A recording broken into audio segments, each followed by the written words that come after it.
तो हेलो दोस्तों, आपका स्वागत फिर से एक बार अहिल्यादीप क्लासेस में।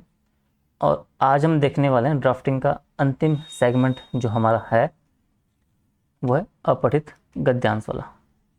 ठीक है, एक मिनट है, यहाँ पे मैं सिलेबस का थोड़ा हिस्सा दिखा देता हूँ आपको जहाँ पे टॉपिक है। हाँ, तो अब ठीक है। ठीक है, तो मैं कह रहा था कि जो अंतिम हमारा टॉपिक रह गया था ड्राफ्टिंग वाले सेगमेंट में, जो 45 नंबर की बात मैं कर रहा था, तो उसमें अंतिम है ये वाला टॉपिक। ठीक है, समझ लो कि एक सवाल आपके पास आएगा 15 नंबर का, अपठित या पाठ्यपुस्तक से संबंधित। इसमें क्या होगा, आपको एक अपठित गद्यांश दिया जाएगा और उस पर आधारित कुछ भाषा बोध और कुछ व्याकरण के विषय टोटल 5 प्रश्न वो पूछेगा आपसे। ठीक है, 5, प्रत्येक प्रश्न होगा आपका 3 नंबर का, और इस तरीके से आपके 15 नंबर यहाँ से कवरअप हो जाएंगे। और जो ड्राफ्टिंग वाला 45 नंबर वाला मैं बोल रहा था, उसमें से सबसे ईजी जो पोर्शन है आपका वो ये है। अगर आपके पास जनरल सामान्य हिंदी का थोड़ा बहुत ज्ञान भी है, सामान्य व्याकरण का भी, तब भी आप क्या कर सकते हैं कि इस वाले सेगमेंट में बहुत अच्छा स्कोर कर सकते हैं। आपके पास होगा क्या, आपके पास एक ऐसा अपठित गद्यांश आएगा, उसे आपको पढ़ने हैं और नीचे आपके लिए 5 क्वेश्चन दिए रहेंगे। उन 5 में से कुछ क्वेश्चन होंगे उपरोक्त पैराग्राफ संबंधित और कुछ क्वेश्चन होंगे आपके हिंदी व्याकरण के संबंधित। ठीक है, फिर आपको उनका उत्तर देना है व्याकरण की सहायता से, जिस गद्यांश की सहायता से और अपने जो व्याकरणिक ज्ञान है उसकी सहायता से। ठीक है, तो हम एक डेमो, इसमें इतना ही है, इसमें ज़्यादा कॉम्प्लेक्स चीज़ें नहीं है, इसमें सिर्फ इतना ही आपको ध्यान रखना है। तो अब हम क्या करते हैं, एक डेमो जो गद्यांश है वो पढ़ लेते हैं। ठीक है, तो एक गद्यांश छोटा सा लिखा है मैंने, वहाँ थोड़ा सा बड़ा आ सकता है। ठीक है, बस एक समझने के लिए, समझ जो विकसित करने के लिए आपके लिए मैंने एक पैराग्राफ यहाँ पे दिया है। तो ये बोल रहा है कि स्वतंत्रता के उपरांत भारत में अनेक क्षेत्रों में प्रगति हुई।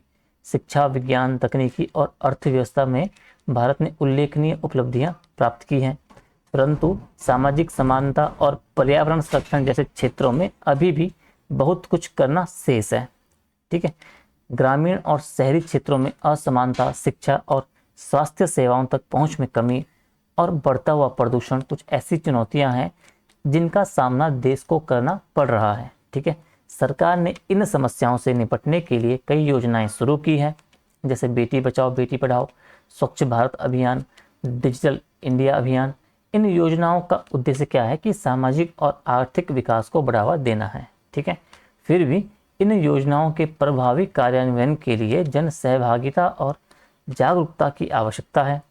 ठीक है, केवल सरकारी प्रयासों से ही नहीं बल्कि समाज के प्रत्येक व्यक्ति की सक्रिय भागीदारी से ही भारत इन चुनौतियों पर विजय प्राप्त कर सकता है। तो आपको एक ऐसा पैरा मिलेगा अपठित गद्यांश, उसे आपको पढ़ना है और फिर नीचे पूछे गए आंसर सवाल है उसका आपको आंसर देना है। तो जैसे इस पे जो कुछ बेसिक सवाल पूछे गए हैं कि जो उल्लेखनीय उपलब्धियों से लेखक का क्या तात्पर्य है, तो आपको बता देना है कि भाई उल्लेखनीय उपलब्धियों से ये तात्पर्य शिक्षा हो गया, विज्ञान हो गया, तकनीकी हो गया, अर्थव्यवस्था हो गया। इनमें भारत की जो उल्लेखनीय उपलब्धियां इन क्षेत्र में हासिल की हैं। गद्यांश के आधार पर भारत की प्रमुख चुनौतियां क्या हैं, तो अब जो प्रमुख चुनौतियां हैं आपको उनका उल्लेख करना है कि अभी भी ग्रामीण शहरी क्षेत्रों में असमानता है, शिक्षा है और स्वास्थ्य सेवाओं तक पहुंच में कमी है, बढ़ता हुआ प्रदूषण है, कुछ प्रमुख ऐसी चुनौतियां भी हैं।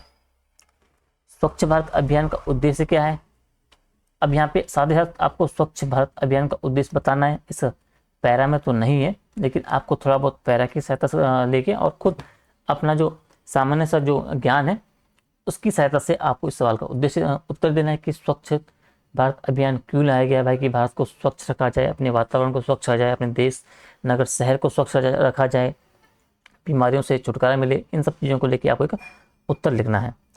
उसका अगला सवाल है कि गद्यांश में जो प्रयुक्त जन सहभागिता शब्द है उसका अर्थ क्या है, तो उस तरीके से आपको इसका आंसर लिखना है। कौन सा वाक्य गद्यांश का सारांश है, इन उपरोक्त में से आपको गद्यांश का सारांश निकालना है एक वाक्य के रूप में।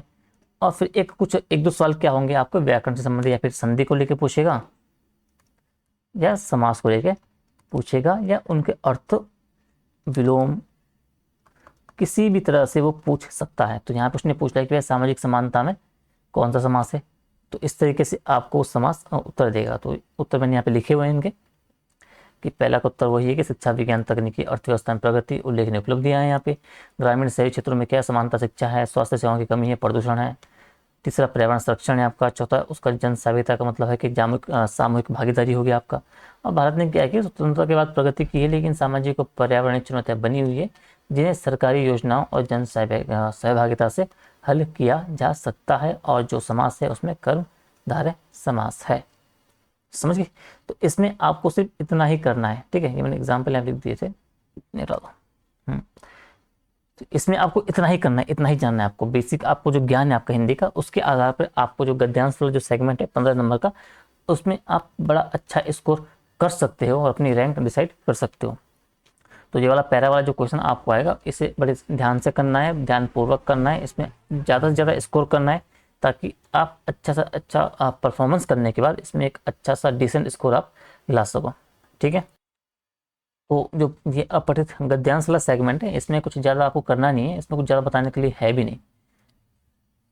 आप तरीका समझ लो, सवाल का जो पैटर्न है वो समझ लो कि किस तरीके सवाल पूछे जाएंगे। 5 सवाल पूछे जाएंगे, ईच सवाल आपका 3 नंबर का है, 15 नंबर आपके पास रहेंगे प्राप्त करने के लिए। और किस तरह से आपको इसे सॉल्व करना है, स्ट्रेटेजी आज की सेम वही है। PYQ उठाओ, चाहे वो यूके PSC की हो, बिहार PCS के हों, या यूपी PCS के हों, और इनके आधार पर आप जो PYQ इस टॉपिक को लेके सवाल पूछे गए उनकी प्रैक्टिस करके घर पे डेमो की प्रैक्टिस करके अच्छा खासा आप अपना परफॉर्मेंस कर सकते हो, अपना प्रैक्टिस जो है कर सकते हो, ठीक है।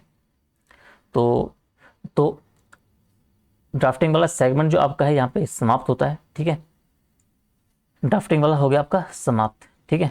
अब क्या है आपके पास आगे, अब मैं आपको बता दे रहा हूँ कि अब ये है अगले जो मैंने कहा था एस्से, ठीक है। कल से मैं एस्से की क्लास अपलोड करूँगा, 3 क्लास में आपका काम हो जाएगा मेरे हिसाब से, ठीक है। 2-3 क्लास दूंगा, उसमें आपके एस्से की अच्छी समझ विकसित हो जाएगी कि एस्से आपको तैयार कैसे करना है, किन टॉपिक को लेके आपको चलना है, ठीक है। उसी तरीके से फिर मैं जो एथिक्स वाला टॉपिक है उन्हें भी अच्छे से आपका 5 से 7 क्लास में ठीक ठाक करवा दूंगा, अगर क्लास में लंबी लूँगा। अगर क्लासेस छोटी हुई तो थोड़ा क्लासेस के नंबर ऑफ क्लासेस थोड़ा बढ़ सकते हैं, 8-10 हो सकते हैं, ठीक है। उसके बाद जैसे कि कहा था आपका लास्ट में 8-10 दिन बचेंगे, उसमें फिर आपको मैं आंसर राइटिंग के कुछ टिप्स दूंगा कि आंसर राइटिंग आपको किस तरीके से करनी है, किस तरीके से आपको क्वेश्चन फॉर्मेट करना है, क्या गलतियां करनी है नहीं करनी है, किन किन बातों का ध्यान रखना है, इन सब चीज़ों पर हम डिस्कस करेंगे। और स्पेशली हाँ, करंट अफेयर के टॉपिक भी दूंगा आपको मैं, कि जो मेंस के पर्सपेक्टिव से इम्पोर्टेंट है, ठीक है। और कुछ चीज़ें और बताऊंगा जो कि मेंस के लिए आपके बहुत हेल्पफुल रहेगी, और जो चीज़ें मैंने की थी, ठीक है। तो आई होप कि आपको क्लासेस पसंद आ रही हो। कुछ भी डाउट रहता है तो आप कमेंट बॉक्स में अपने सवाल पूछ सकते हैं, डाउट पूछ सकते हैं, मैं उनका समाधान नेक्स्ट वीडियो में पक्का करूँगा। अगर वीडियोज़ आपको अच्छी लग रही हैं तो वीडियोज़ को लाइक शेयर कमेंट जरूर करें, ज़्यादा से ज़्यादा लोगों तक पहुँचाएं जो मेंस की तैयारी कर रहे हैं लोअर की, ताकि उन्हें भी इन चीज़ों का फ़ायदा मिल सके। तो तब तक के लिए बने रहिए, जल्द ही मिलते हैं आपको अगली जो नेक्स्ट क्लास होगी हमारा एस्से वाला, उसमें मिलते हैं। तब तक के लिए धन्यवाद।